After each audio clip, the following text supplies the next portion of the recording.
हरे कृष्णा। भाद्रपद कृष्ण अमावस्या के दिन पोला पर्व खासकर महाराष्ट्र, कर्नाटक और छत्तीसगढ़ में मनाया जाता है।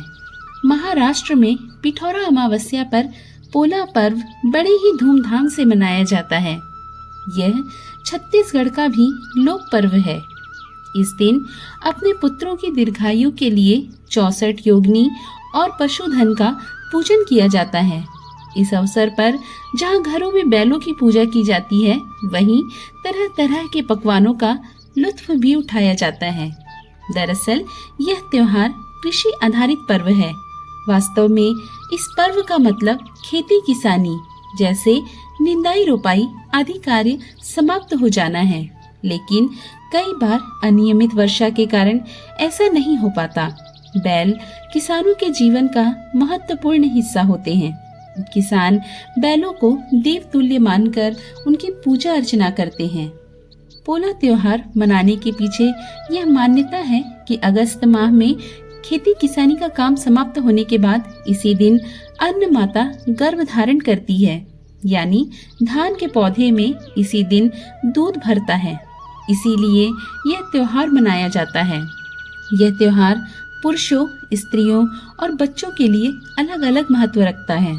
इस दिन पुरुष पशुधन को सजाकर इसकी पूजा करते हैं। इसके साथ ही इसी दिन बैल सजाओ प्रतियोगिता का आयोजन भी किया जाता है। महिलाएं इस त्योहार के वक्त अपने मायके जाती हैं। छोटे बच्चे मिट्टी के बैलों की पूजा करते हैं। इस दिन शहर से लेकर गांव तक पोला पर्व की धूम मची रहती है। इस दौरान जगह जगह बैलों की पूजा अर्चना होती है। पर्व के 2-3 दिन पहले से ही बाजारों में मिट्टी के बैल जोड़ी बिकते दिखाई देते हैं। इसके अलावा मिट्टी के अन्य खिलौनों की भी भरमार बाजारों में दिखाई पड़ती है। पिठौरा अमावस्या के दिन मिट्टी और लकड़ी से बने बैल चलाने की परंपरा है। महाराष्ट्र और छत्तीसगढ़ में मनाए जाने वाला लोक पर्व पोला का नजारा देखने में बहुत ही खूबसूरत और आनंदमयी लगता है।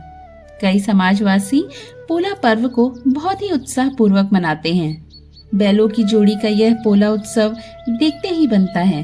खास तौर पर छत्तीसगढ़ में इस लोक पर्व पर घरों में ठेठरी, खुरमी, चौसेला, खीर पूरी जैसे कई लजीज व्यंजन बनाए जाते हैं। महाराष्ट्रीय परिवारों में पोला पर्व के दिन घरों में खास तौर पर पूरन पोली और खीर बनाई जाती है। बैलों को सजाकर उनका पूजन किया जाता है, फिर उन्हें पूरन पोली और खीर भी खिलाई जाती है।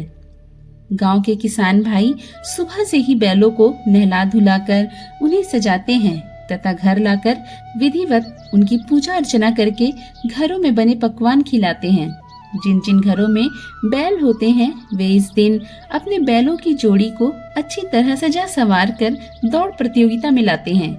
मोती मालाओं और रंग बिरंगे फूलों और प्लास्टिक के डिजाइनर फूलों और अन्य आकृतियों से सजी खूबसूरत बैलों की जोड़ी हर इंसान का मन मोह लेती है।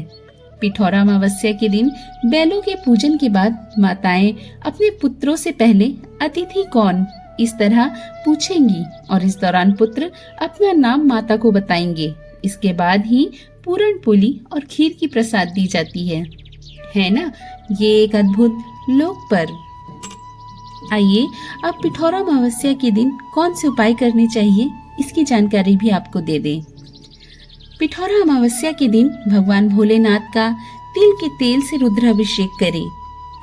इस दिन मंदिर के बाहर असहाय व्यक्तियों को इमरती और नमकीन का दान करें। पोला पिठौरा के दिन ब्राह्मण को काला छाता, छड़ी, काले वस्त्र, चमड़े के जूते, लोहे की वस्तु, खिचड़ी, तेल, मिठाई आदि का दान करें। नंदी बैल बुद्धि और ज्ञान का प्रतीक तथा भगवान शिव जी का वाहन माना जाता है। अतः शिव जी को प्रसन्न करने के लिए इस दिन मिट्टी और लकड़ी से बने बैलों की जोड़ी लाकर घर में रखें और उनकी पूजा करें। इस दिन जितना ज्यादा हो सके काले कुत्ते और बैल की सेवा करें और कौवे व मछलियों को अन्न और काले घोड़े को भीगे हुए चने खिलाएं।